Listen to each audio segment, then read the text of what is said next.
Peace, peace. What up to the fam? We are live on the Black Ball Sports podcast. Sam Ants in the building What up, man? today. I'm here. We here, baby. Let's get it. What's We a going little on late today, but a couple things. It is what it is. We here though. Yeah, we in the building, man. What's going on with you, man? How you feeling? Had a good game yesterday, Thursday night football. You know what I mean? Detroit did what they were supposed to do, so feeling good this morning. How you doing, brother? I'm doing good. It was a great game. It was just a great game to watch. He was a football fan, regardless of who you're rooting for.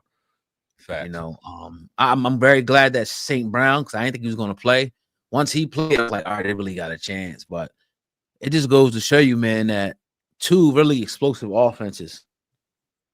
And as soon as CD Lamb went out, I kind of knew it was like, it's gonna be hard for them to win this game, even though they still almost did. Yeah. You hear Brian Branch, safety for the Lions. He tore his Achilles. Seen that. That's sad, man. Yeah, man. That's a big blow. Yeah, it definitely is. He was having a decent game yesterday. But a lot of people were talking about first. Let's start with the that safety. Like, what are they doing? What is the NFL doing? That's clearly a safety on any level. I guarantee if that was my team, that'd be a fucking safety. You know what I mean? Like, what the hell? It was weird because when you see it in real time, like they talk about the ball, and if any piece of the ball is across the line, look, I seen both of his feet in the goddamn end zone. And when he got hit and he curled up, I seen his entire body in the goddamn end zone. So for you to call it a safety on the field, and then and I don't like Ed Hockley. I don't know if that's his name or if that's his dad's name. I don't like the Hockley dude. I do not like him, man. He seems like he thinks he's just as important as the goddamn players on the field. So he has to be seen and has to be doing something. So he does all this extra shit, man. But I'm looking at that, and then they were calling it. They were taking a long time calling it a safety. I'm like, what the fuck's going on? Like, that was clearly a safety. Then they go and review it, and they taking all long reviewing it. And then they had a nerve to reverse it. And I'm sitting here going, yo, every time since they brought in instant replay, all you hear is it has to be indisputable evidence to change a call. Where do you see the indisputable evidence in that to say, okay, no, matter of fact, the ball was across, that's not a safety? That's some bullshit. The call on the field was a safety. That shit has to stand, because you cannot tell me you've seen a clear, even the one that they kept showing, oh, here's a better view. This is what New York saw. This is what they were saying. Oh, it makes sense. No, it don't. No, it don't. Because even in that view, I'm like, how you gonna tell me a piece of that ball is not in the end zone? Like, I look like it's in the end zone to me. So that was a garbage ass call, man. And we've seen too much of that this year. And this is where the questions and the conspiracies and the people that think this is fixed, this is what gives them air to breathe and room to go ahead and do their thing. Because you look at calls like that, and it happens once a game in all these games. You're like, yo, what the fuck is going on? That was one of them, man. I hated that call. I hated it. Yeah, for sure. That's and it almost was coming to the point where it could have cost them the game, bro. Like, you figure they was down by 10, should have been 12, then it was down by 7, should have been 9. Yep. You know what I mean? That's a 2-possession game as opposed to a 1-possession game. Yep. Those 2 points. So they got to be able to get it right, in that regard. And the rest of the game, I don't think was too much horrible. I do, when everybody's talking about the offensive pass interference. That was an offensive pass interference. If anything, they should have picked up the flag. Yeah. And not called anything, but he definitely grabbed them and moved them out the way, bro. It just is what it is. But the other guy did cuff him too, around his waist. He cuffed him because he got moved. He said, "Oh shit," and got moved. Yeah. Yep. So I wasn't tripping on that call either. You know what I mean? And then you got a lot of these left tackles are starting to move early, and they're not calling it. But you know what? If they're not going to call it across the board, fuck it. I know Larry Thompson was doing it.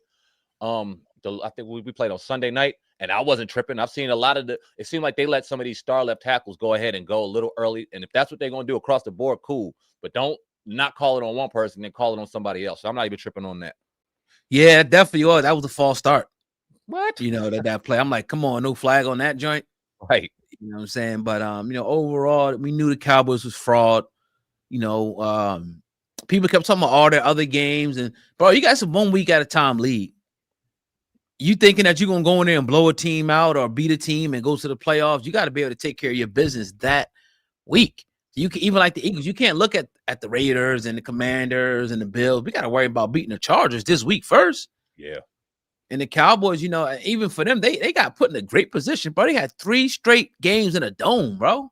I was thinking about that last night. Like, damn. Mm-hmm. 2 at home, 1 in Detroit.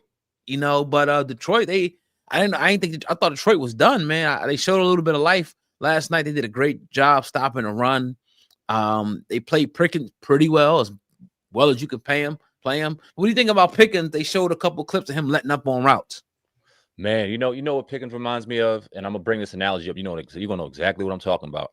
All right, so back in the day when I was coaching for the Knights, we had these athletes, man, and they was just superior athletes. You know that they came from a tough place. They may have had a tough life, and they were ballers. Right. Until you put some adversity in front of them. Until you put a little something in front of them where shit can't go their way, where they ain't the star, where they punch, but if somebody punches back and we want to see how they respond, they fold up and turn into them little ass kids again. That is George Pickens in a nutshell for me. When he's on top, when he can do his thing, when he can get away with the pushing, when he can get away with the shit talk, and he can get his shit off, oh, he's the best thing smoking. Because like I said, I think from an athletic perspective, a physical perspective, he's the best wide receiver on that team. But up top, right, soft as a wet paper bag. Soft. and you started seeing it when shit wasn't going his way, when he wasn't getting the calls that he was typically getting this year, when they started throwing that flag on them interference calls and little things, he said, man, fuck it, I don't want to play no more. And that's what we saw. And that's George Pickens. Like, okay, that's why the Steelers said, go ahead, we'll trade him to Dallas. Because as good as he is, as talented and as powerful and as explosive as he is, the second you get up here on him, it's toilet paper, bro. And that's what we saw. Yeah, and he was totally out of his game. And once he couldn't use that push-off bullshit, he couldn't use it. He's less effective. And he was doing that I can get open. I'm pushing off a motherfucker. Oh, what? You know what I mean? Anybody's going to get open if they push off, just especially at the right moment, So, I'm glad that I'm sure teams started complaining. That's why the NFL, did what they did. And it's right because you can't keep, and I'm not hating because, a lot of receivers do it, but he does it more than I've seen in years. Almost every time he's here. Like he's. Yeah. You know what I mean? Like, whoa, dog. Big giraffe neck motherfucker. Fuck the Cowboys, man. Fuck the Cowboys, bro. And in all actuality, it's not really over, but it's over. Let's just keep it a bean. It's over. It'll be so hard for the Cowboys to make it to the playoffs. The Eagles will have to totally collapse. They'll have to totally win, those games. What's this? CD and GP been pushing off like that crazy last 2 games evident. Yeah, they have. They definitely have. Last 5 or 6. Right. Right. And it's crazy after they beat us, how all the Cowboys fans and the media simultaneously, it was almost like the media was like, oh shit, let's go. We got to push this narrative of the Cowboys are back. As soon as they beat us, it was crazy. Like they can't wait to be on the Cowboys. Cowboys is probably like one of the biggest fan bases, if I'm not mistaken. Maybe, I don't know. Yeah. But they definitely get a lot of media attention. Oh yeah. What do you think about Dak's game yesterday? Typical Dak. Right. We've been seeing them Dak performances since he's been in a Cowboys uniform. He goes out there, and if you give him time and he's in rhythm, he's one of the best looking quarterbacks in the league. He hits that back leg and lets that ball rip. It's beautiful to watch. I mean, he was putting that ball into some tight quarters. But again, now we're talking about this is a must-win game for Dallas. Playoff implications. Once you start throwing these words out and put Dak Prescott in there, you start seeing Dak Prescott, And in that second half, when they get the ball back and it's time for him to go out there and take that game over, it's time to have a Dak game, a legacy moment. He throws a pick on their side of the field. And that's when the game started going, okay, this Dallas is going to lose this game if Detroit continues to play the way they're playing. Now, they kind of open the door and let them kind of sneak back. But that's Dak playing from behind, letting it rip, and now he gets to show that magic. And again, once it's time for him to close the coffin on the team or really put his neck on the team and really put Dallas out there the way people want him to, we see what Dak do. And Dak did exactly what I thought he did. Exactly what I thought he would do. We got a Cowboy fan here talking crazy shit. And here right now? Yeah, he said, Week 14, these clowns think they got something negative to talk about. Let me keep going real quick. He took a shot at the Commanders. Imagine these goofies being excited about something that their team, another team doing what that team couldn't do.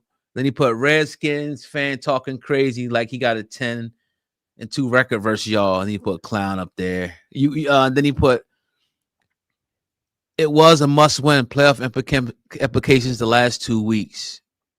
Yes, 21-0 came back and spanked the Eagles' ass. You want to go first on this dude? I would respect him more. I would respect him more if I seen his face to an emoji. It's easy to talk trash when you have an American flag and some guns sitting there. But listen, man, listen. Be a Cowboys fan. Do your thing. I know my team is 3-9 right now. We're looking like a top 10 pick in the draft. We're not doing too good. We're not talking about the Commanders right now. We're talking about Dallas. If you're a fan of this platform, if you watch us, you see that we objectively talk about all of our teams in particular, but then we go around to the NFC East. I'm not mad, bro. Look, you could talk your shit all you want during the regular season. We're not going to make the playoffs. You probably will have a better record than us, but you're not going to make the playoffs either. And that does not take away the fact that our rookie quarterback has more wins in the playoffs than your 10-year quarterback does combined. But go ahead and talk your shit, brother. Do your thing, man. Do your thing. Yeah, and I'm gonna add on. Let me add on by saying, look, we beat you on that first game, so we split. We usually always split. We let y'all motherfuckers off the hook on that game. Let's be real. We had a foot on y'all neck, man. We was praying to get y'all in the division. I mean, the first round of the playoffs to bring y'all back to Philly. We was praying for that shit because we was gonna send your ass packing. So stop talking shit. Cause look who that you looking up at the top talking shit. Remember that. You couldn't make that treacherous climb to the top. You never can. 31 years of mediocrity, 31 years of bullshit, a $60 million quarterback, and he still can't win the big game. And here, I'm going to say this. All the weapons in the world, they wanted to give Jaylen that crutch. Oh, you got AJ, you got Smitty, you got Pickens, you got CD, you got Williams, you got a good Jason offensive Ferguson, line. Tight end's a beast. Right. So why can't that get it done? But yeah. That is what it is. And you got to play Commanders again, too. They fuck around and spoil your season for real. Yeah. And let's say y'all sweep us and that goes 11-2 against the Washington Redskins, Commanders, or whatever you want to say. Jayden Daniel still has more playoff wins than Dak Prescott. He's only been there once. Carry on. Yeah, Ferguson always be fumbling. You're right. He's a fumbling machine, bro. When it's time, when it matters. Right. Why haven't y'all caught up in 30 years? Oh, don't trust me. We'll be there. I guarantee you he's 30 years old. But go ahead. Right. Cubic zirconium rings and shit. Cowboys. Fuck y'all. But anyway, yeah, man. It's typical Dak. Typical 2 interceptions. You know, you can say it's his fault. You can say it's not. He threw them. It is what it is. Rest in peace, Cowgirls. Y'all done. I'm tired of hearing from y'all. I'm tired of your fan base. I'm tired of Stephen A. Smith glazing y'all. Y'all are done. Rest in peace, boys. Maybe next year. Yeah, hopefully, because we love the attention y'all bring to the NFC East. And you got to look, listen, a lot of people talk shit about Jerry Jones. A lot of people want him out of there. And he does some weird shit. But that dude knows how to bring talent to that organization. That defensive line is talented. Their skill positions are talented. There is very rarely have you seen them during a Jerry Jones era, have they walked in there with a bad offensive line? You know what I mean? But it's just they always put somebody behind the center that loves the stars during the regular season, but them lights get too bright. And that dome opens up and God looks at them too hard and they just fold up, man. And that's not look, don't shoot the messenger, bro. I'm just saying what I saw. Like, y'all fold. It is what it is. Yeah, I mean, every year, no matter what team you got, whether you got Amari Cooper, whether you got Tony Romo, Dak Prescott, Pickens. I mean, Pickens is the best wide receiver in the league this year. Y'all was dropping 30 like it was nothing. Yep. You went to Detroit and fucking folded, bro, because you can't handle the pressure, Dallas. Your quarterback can't, and the dude just said it. My man Charles put, amen. I'm a Cowboys fan, but these podcasters are dropping dimes. Dak should have been gone.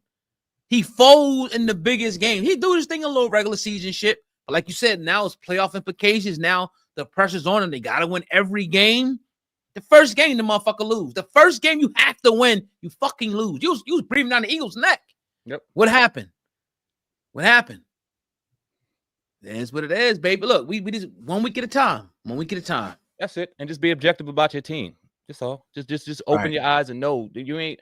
Look, talk shit. You know what I mean? This is what y'all supposed to do. Yeah. Thank you for being here. And if it helps you cope, brother, if it helps you cope with the fact that y'all lost 44-30 yesterday in a must-win game when you needed to go and try to beat the Eagles. Now that shit gonna be all over. Hard Knocks. You got to watch that, brother. We understand your frustration. Go ahead and air it out here, brother. We get it. We get it. Do your thing. Yeah. But yeah, man, that is what it is, man. Let's move on. Let's talk about Jayden. Is he back this week or what? Man, I pray he is, bro. I pray he is. He got, I'm talking like light contact yesterday. We ain't talking about no real contact. Quarterbacks typically don't take real contact during practice and all that shit anyway. But man, I hope that it is, because if he does, we're looking the healthiest that we've looked since week 1. You know what I mean? It looks like, Terry's no longer on the injury report. He's good. The offensive line is starting to play and starting to be cohesive. We're looking like we're starting to get some pieces back offensively. Noah Brown may come back. Defense is starting to kind of click and starting to really respond under Dan Quinn. Now, granted, the last 2 weeks, we haven't really played in these solid, no crazy offenses. We played Miami, and then we just went against Denver. And they're not lighting up the scoreboard or anything. But that being said, we looked a lot better than what we did against Atlanta. They're not lighting up the scoreboard either, and we couldn't stop them to save our lives. You know what I mean? So I think that Dan Quinn is really starting to resonate with them players. They got a scheme that seems to be working for him. He simplified it. It also clearly showed that they weren't running his system. They were running a version of his identity, but Joe Witt was running his own system, and that shit wasn't working. So I feel good about the team, man, and I hope that Jayden's back this week. Now, if he's not ready, let me be perfectly clear in saying this. If he's not ready, if there's a slightest chance that don't play him. Wait till next week. Wait till he is 100% gloves off, being able to let it rip the way he does, and let's see what we can do. If it's this week, great, because I think this is a very winnable game for us. If it's not, I would love to see him against the Giants. And if it's not against the Giants, then I want to see him when he's healthy. I want to see him this year, even if that's 1 or 2 games. Hopefully it's this week, man. All signs are looking good. But what time is it now? We probably about another hour or so till we find out. Yeah, for sure. So yeah, that's it is what it is. At this point, you guys are just playing for pride, playing to not look like you gave up on the coach, and apparently it doesn't look like that right now. You don't want to see them just go out and just fall flat, like that. But I guess right now is you're going to say what could have been if they start playing well. That's it. That's all. Yeah, I want to see. We got 5 games left, man. I would like to see us win at least 3 of those 5 games. If you ask me personally, I like to see us win 4 games. We win against the Vikings, we sweep the Giants, we get that one against Dallas, and we split one against y'all. I would love to see that happen. That's 4 out of 5. That's a nice little run. We haven't seen that this year, so I'll take a 3 out of 5. But I want to see us throw some more games in the winner's circle. I'm not one of these punk ass fans that want to see us play hard and play good, but lose a game so we can get the 6th pick of the draft. Fuck all that shit. Listen, I need a win. I need a win like I need air to breathe. And if we can get it this week against Minnesota, so be it. But if we can get the last 3 out of 5, I feel all right, knowing everything that we've been through, knowing we did not reach the goal that we wanted to reach. We didn't get to where we wanted to go this year. But if we can kind of end on a high note, I'll be able to sleep at night a little bit. Yeah, definitely. You know what I mean? Oh, this guy's still He's talking. Irrelevant. I ain't even listening to him no more. Yeah. We're off the Cowboys. You keep chatting, man. We're off the Cowboys. You enjoy the show. Right. But yeah. So yeah, man, let's move onto this Eagles Chargers preview. Justin Herbert, he just had surgery on his left hand. He was out there practicing. I don't know if he's going to play or not. Whatever. If he decides to play, I think it's a bad idea, but good for us, obviously. You just got surgery. What are you going to put a cast on it? That could cause fumbles. That can cause a lot of, you're probably not going to play under center as much because you need that other hand for guiding the ball. So we'll see, but this is a big week for the Eagles, man, because they really have to, show improve. They really have to show improve. Jalen Hurts was talking yesterday. I listened to his press conference about sequencing and, pretty much all the different coordinators that he had and how that's pretty much affecting his game every year. And lack of a better word, he's pretty much saying, how you got to keep adjusting, keep, learning and different things like that. He's doing the best that he can, so it's a big week, man. It's no pushover and no team right now is a pushover for us. The way we've been playing, the lack of offense of explosion. In my opinion, we got to get the running game going and the quarterback running game going. I think those are the 2 major issues. Obviously, cleaning up penalties. Jaylen Carter is out. He has surgery. which I think it should be the schedule wise. It should be a great time for him to take a couple of weeks, maybe 3 weeks off. Hopefully, just 2. We want him back for that Commanders game, but the Eagles got to go down there. It's no elements. You in beautiful LA. It's probably gonna be a lot of Eagles fans in there. No pressure from boos and things like that. They need to go down there and establish themselves, in my opinion, and come home with a W to get some, positive vibes going back in the city. Yeah. I'm looking at this. I'm looking at the AFC standings right now.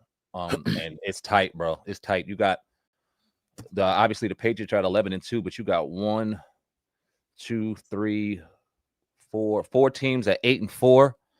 And then you got the Texans at 7-5. One of those teams at 8-4, the Chargers. So they're 2 games back in the division. I don't know if they play the Broncos again, but it's a must-win game for them too if they want to see themselves in the playoffs. So it doesn't surprise me that Justin Herbert's playing, but he's definitely compromised. And I think that if you guys are going to go in here and kind of break whatever shit y'all got going on, you may need a big turnover in that game to kind of help your offense, give it a short field or give it some kind of momentum. You know what I mean? And this may be the week to do it. And I think that the same applies on the offensive side. I think if y'all could play clean, mistake-free football, because they got a lot of opportunistic players on that side of the ball, especially in their secondary, that if you slip up, they'll punch a ball out. If you slip up, they'll take one away from you. So I think this is about the defenses. I think that obviously the offenses are a little bit held up. You guys have your reasonings on why your offense isn't moving the way they do, and they obviously had their reason. So I think this is going to be a defensive game, man, and whatever team can kind of force a couple turnovers, whatever defense can provide a short field for their offense, they got a good chance of winning, man. But this is a playoff atmosphere type of game. You know what I mean? You got 2 teams that obviously have winning records. You guys are kind of trying to cement yourself with momentum going into the playoffs. San Diego Chargers are trying to go into the playoffs. So we're going to see who has the chops and who has the metal and who has it, you know what I mean, enough in the tank to go ahead and win this game. It's not going to be easy. It's going to be tough for both teams, but it's a must-win for both teams for their various reasons. Yeah, and one thing I'm kind of, that line is not good for the Chargers. Yeah, very true. If they don't, cause I haven't seen y'all game, y'all play them, y'all destroyed them. Yep. You know what I mean, with that game. And a big part of that is because of the offensive line. The offensive line is trash. So we got to really take advantage of that in this game. Like you said, cause a turnover, maybe a strip sack or something like that. And really, we've been lacking putting our foot on teams' neck. We did that great before, but we did that with the running game a lot too. We would run the ball down people's throat and get these big gains and put the game away. So we got to get back, to that. We got to get back to that style of football. And one thing that kind of pisses me off about the Eagles offensive coordinator, Sam's POV put, why is it hard for the Eagles to find a solid offensive coordinator? I just think, first and foremost, playing so late into the season is not a lot of options. So you kind of have to, especially last year, we lost Kellen Moore late. You got to hire from within, but I'm just looking at Dallas and Detroit, and Dan Campbell, I think, called a good game yesterday. He mixed it up. Yeah. And that's what I want to see the Eagles offensive coordinator do. Mix it up. Stop bumping your head against the wall doing the same shit. If something don't work, go to something different. Go to something. And if it's working, keep using it. Like, switch things up. Everything can't be the same inside zone runs. Fake, this and pass to Dallas Goedert. Just drop back and look for somebody open. A little comeback route. Like, you got to mix it up. This offense can be very dynamic. We've seen it, how it looks when it's dynamic. It's one of the most explosive offenses in football when it's clicking. So let's get it back to that. Let's get the quarterback runs. Let's get Saquon going. Let's get him off the edges. Let's do some jet sweeps. Let's get some screens. Let's get some more things going to mix things up and keep defenses off balance. Because right now it's very predictable. Everybody's saying this shit is predictable, and that's the coaching and coordinator. That's not the quarterback. Yep. Even though the quarterback needs to play better, he'll be the first one to tell you, that he got to play better. To me, it's all up to him. Jaylen is going to lead this team wherever we're going to go coming up this year and the rest of these games. If he plays undecisive, shitty, turn the ball over, fumbling the ball and shit like that, throwing picks, we're not going to win a lot more games. We might win 2 or 3 more games here down the stretch, maybe 2. But if he can get back, to how we know Jaylen can play, I think, we could beat anybody. But we haven't seen that a lot this year. We've seen it maybe a couple quarters at a time. Right. So hopefully, I don't know what they got to do. My first thing will be, let's get the running game going. But the offensive line is playing like shit. So we'll see. What's your gut telling you? What's your gut telling you? I mean, obviously, you don't know. You just going off of what your gut's telling you. But how do you think Jaylen fares this week? I think they have a great game. I really do. But it's going to come down to, I think, that the running game too. I think the Eagles bounce back this week. I think it's a prime position for us to, reassert ourselves as one of the most, Super Bowl contenders this week. Am I 100% confident in it? No.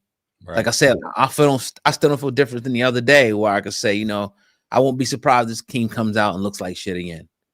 But I also wouldn't be surprised if we see them how they looked against Dallas the first quarter and drop 21 points. You know what I mean? On their head. Like the capability is there. We need to see it. Yeah. Ain't no weather, ain't no wind, none of that. Go down there and beat these boys, man. Go down there and beat these boys. Let's go. That's the mindset. Yeah, it's a must win. Obviously, Dallas losing yesterday. It's a must win, not for playoff implications. I mean, you can look at seedings and standings. When you got a team that has Super Bowl aspirations, the mindset going into January is everything. So for the mindset, for the momentum going into it, that's a lot for y'all. I'm gonna talk about Jaylen Carter real quick because I seen that yesterday that he'll be out. Said he had both shoulders fucked up. Do you think that his injuries is impacting his play on the field? Because last week I know that you were pissed off at a lot of the plays that he played getting blown off the ball and things like that. So do you think that the injuries had something to do with it, or you think he's just having an off year? Yeah, I think it's the injuries, man. Because his shoulder's been injured since training camp. He's been kind of fighting through it. So I'll give him the benefit of the doubt because we've seen how he played when he's healthy. Last year, he had a hell of a year. So I'll give him the benefit. But one thing I'll say is when you're on the field, we expect you to ball. Yeah. We expect you to ball. But I guess he was fighting through it. He played like 1,000 something, like mad snaps last year. Like almost like double to any other D tackle. You know what I mean? So maybe a little bit of wear and tear, but I guess what the doctor was kind of speculating, it was more like an injection or something like that. Okay.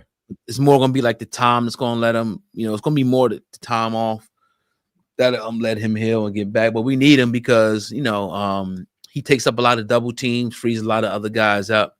But I think we could be fine these next couple of weeks. Without him, guys just got to step up. Look, people are dropping on every team. Yeah. You got to be able to step up. It's why it's so frustrating for me as a Washington fan because we're finally getting healthy. Finally. And it's happening at the right time. And it don't matter because the record's so fucked up, man. And it's like, damn, I'm looking at games. I'm looking at 4 games in particular, right? I'm looking at the Atlanta game. I'm looking at the Chicago game. I'm looking at the Miami game. And I'm looking at this Denver game that just passed. Now, if you give me the Kansas City game, which I thought we could have won if we were fully healthy, cool. If you give me that Dallas game, which I thought we could have won if we were fully healthy, cool. But I'm going to take them as losses because those are more of I think we lost by at least 7 or more points in those games. So I'll leave those alone. We take those as losses.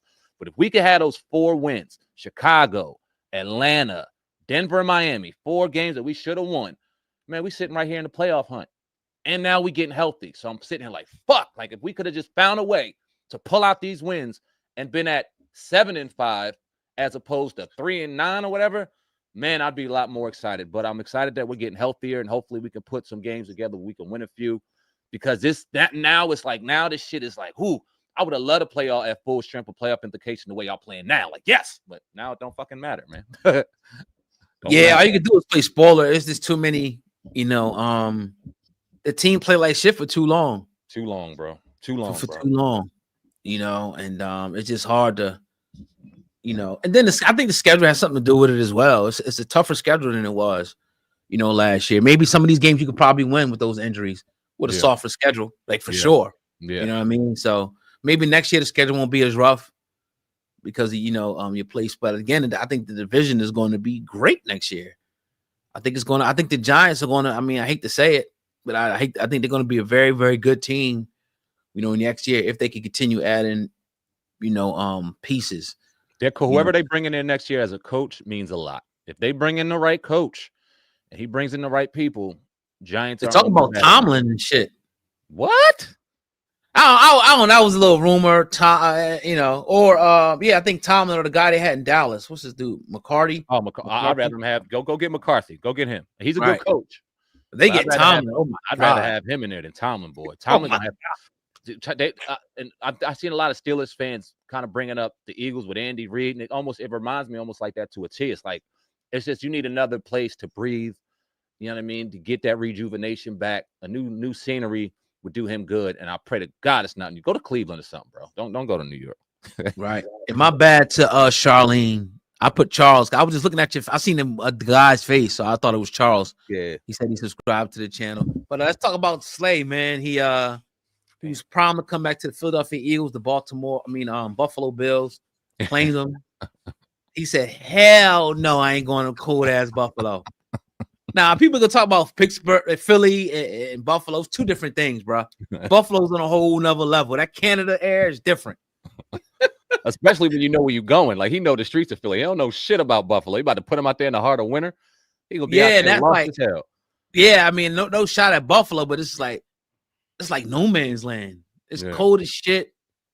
I've been in Niagara, like right around Buffalo, and it's like you think it's cool, but it's fucking like, what the fuck is this shit? He's like, man, I'm not. No, Pittsburgh is decent, right?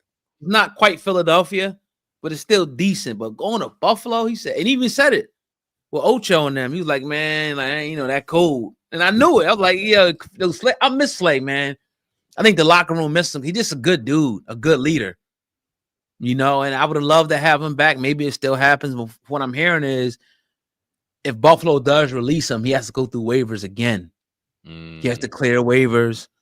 And Buffalo was the team right before us. I would have loved to have him back because I think he still could have helped us. He would have been better than what we got, in my opinion. Even though people say, oh, he ain't playing good in Pittsburgh.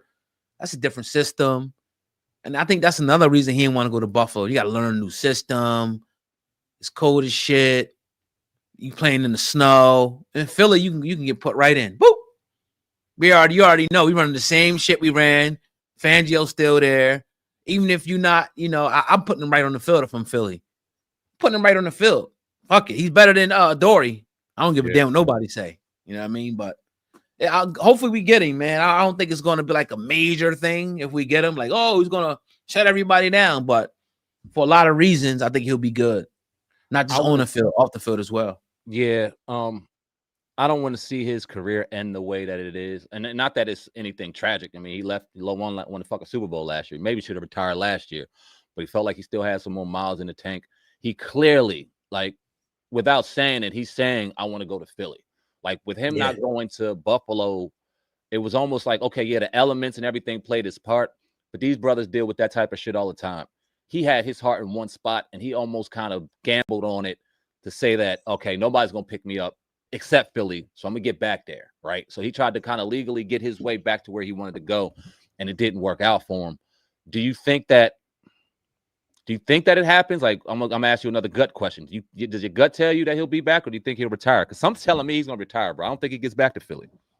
Well, he was saying he's close to retiring because he was like with his kid at the basketball game.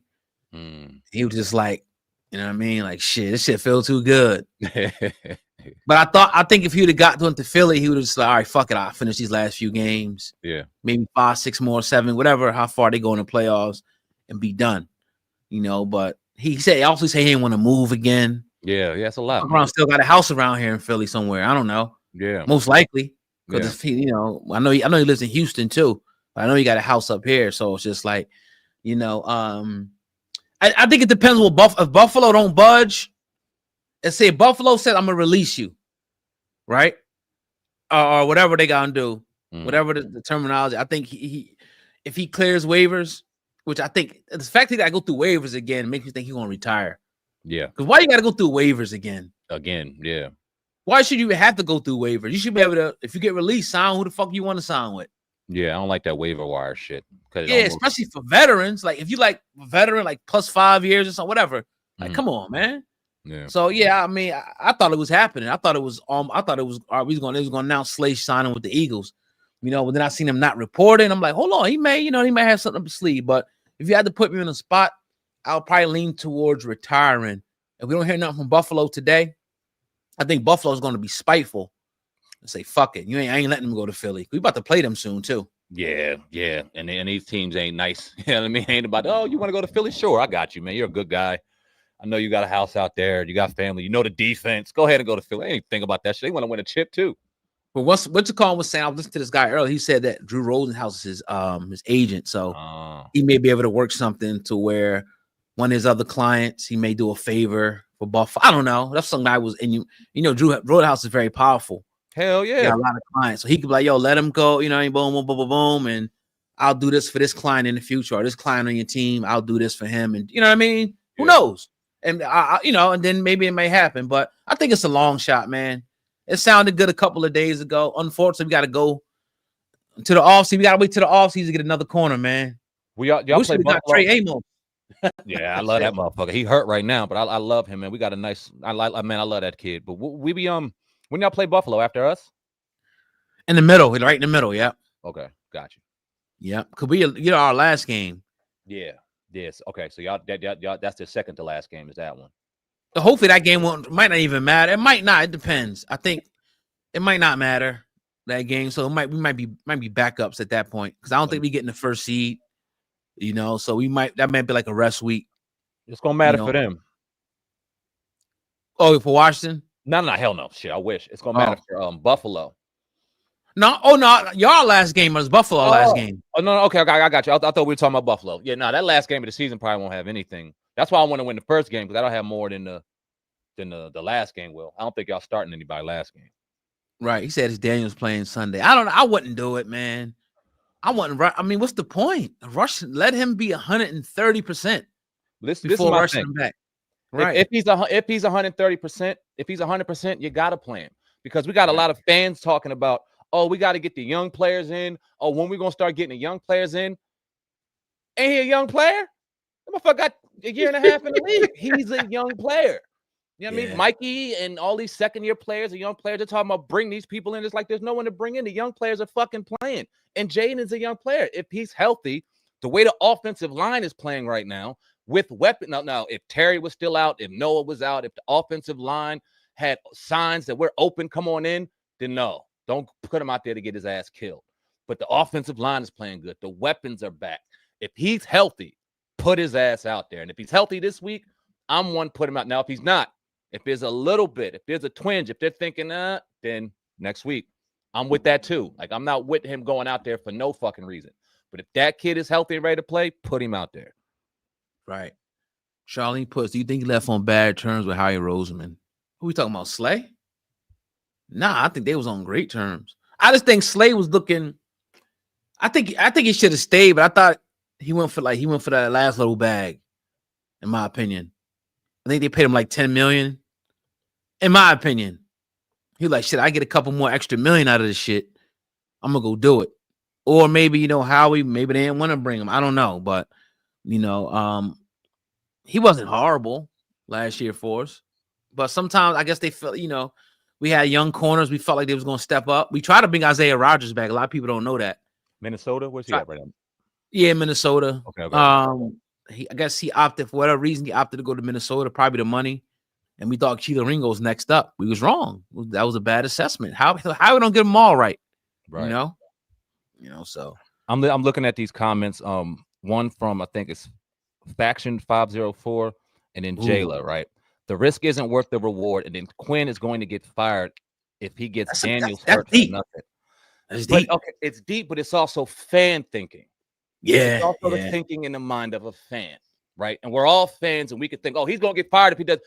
He's going to. Is Dan Quinn going to risk his job more if he went 3-14, or 5-12, or 6-12, and has some momentum going into next year? See, Dan Quinn's job, one, I don't believe is at risk at all, because he's going to get a mulligan based off of all the injuries. Two, I hate the fact that, and it seems like it's just certain quarterbacks in particular. No, put him out there. He's going to get hurt. He's playing fucking football. Yeah. Players get hurt. Jackson Dart made a great quote. Now, he's out there getting his ass licked, but he said, look, I play ball. If I went out there scared that I'm going to get hurt, then I shouldn't be out here playing. Joe Burrow gets hurt once a season. They got a 4-8 record. He's out there playing, and these aren't questions in Cincinnati.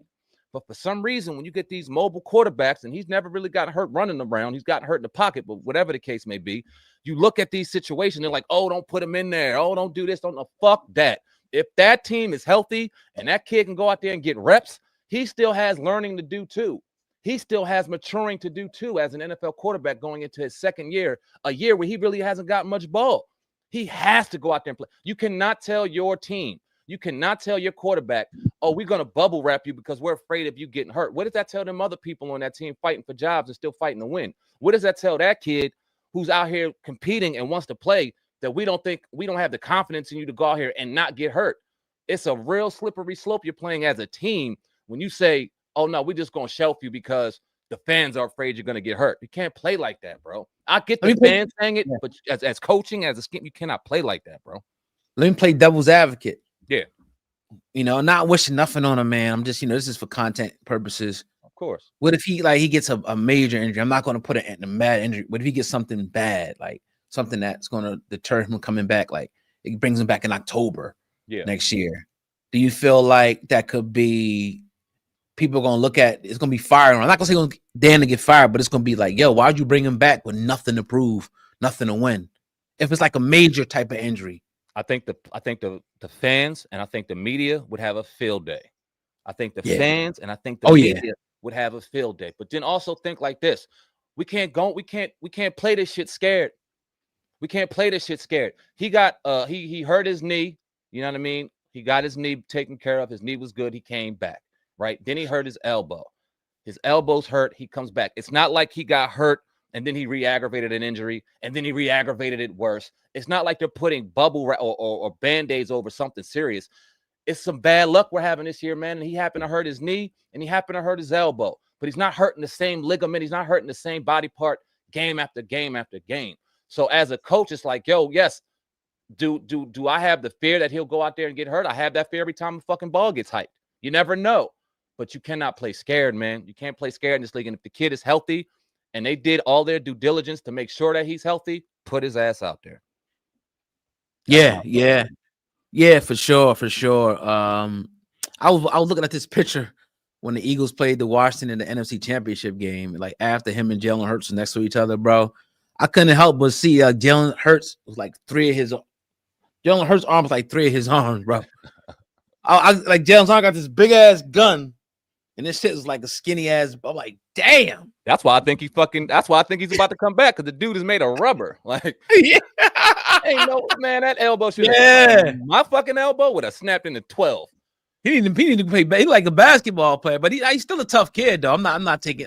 That picture is kind of. I'm like, God damn. He tall and wiry. Totally different dudes, though. Two totally different built guys. He is tall and wiry as hell. He about the same height as me, 6'3".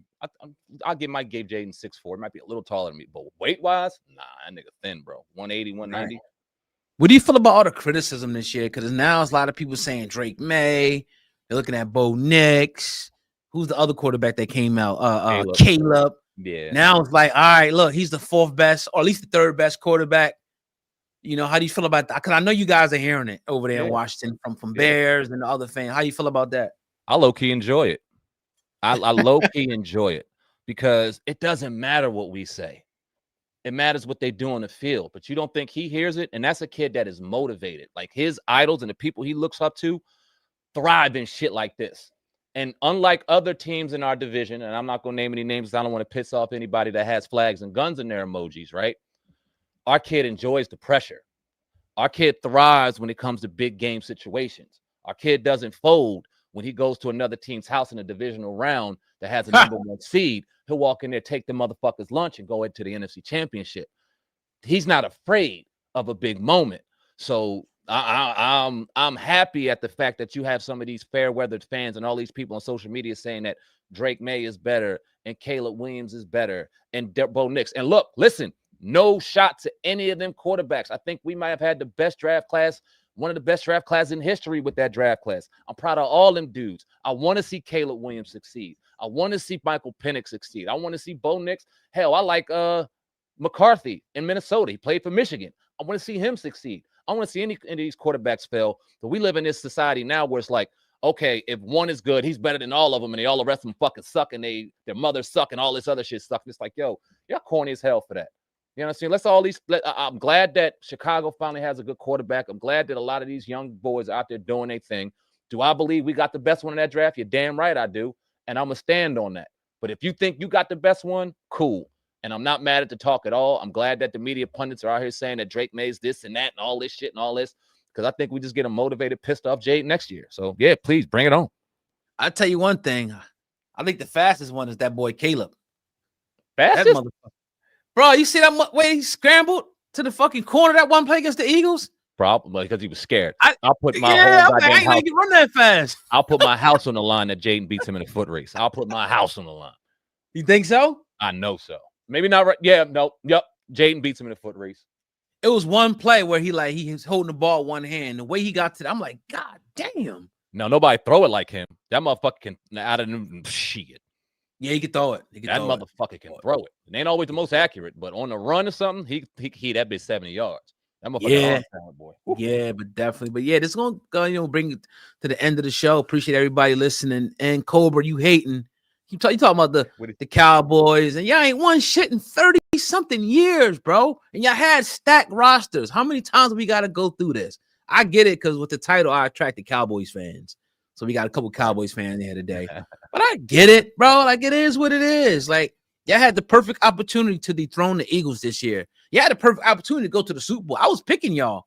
I had y'all as my number 2 team in the NFC. I was like, if they get in the playoffs, watch out. They can beat anybody. But y'all can't get into the playoffs. You dug a deep hole, losing to the Panthers, losing to the Cardinals. Who else y'all lose to? The Bears. Y'all lost to us. We bust y'all ass the first game. So come on, man. We should have beat y'all the second game. That's another topic. And no disrespect, because I like Dak, but how many rings does Dak have for beating the NFC East? How many Super Bowl titles does Dallas have for beating the NFC East? Y'all keep throwing out these records against the NFC East, and it's dope. Like, I would love to have it. But when you look at division titles and you look at rings, the shit just don't equate, bro. It just don't equate. Don't. So, I mean, y'all keep having that. That's what y'all got. Y'all hold on to that shit. Y'all hold on to that shit tight, because it's all y'all gonna have. Yeah, and that's it, man. But yeah, we appreciate y'all, man. Yeah, check in with us.